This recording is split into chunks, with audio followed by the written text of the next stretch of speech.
Assalamualaikum warahmatullahi wabarakatuh. Perkenalkan, nama saya Yunita Herlina dari kelas 9C. Saya berasal dari sekolah SMP 10 Bengkulu Tengah.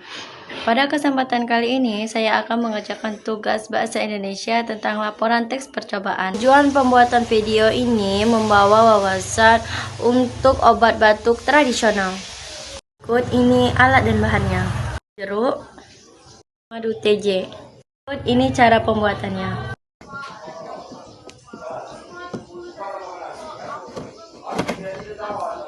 Peras jeruk, masukkan ke dalam mangkuk. Masukkan madu TJ 1 sendok. Masukkan air panas.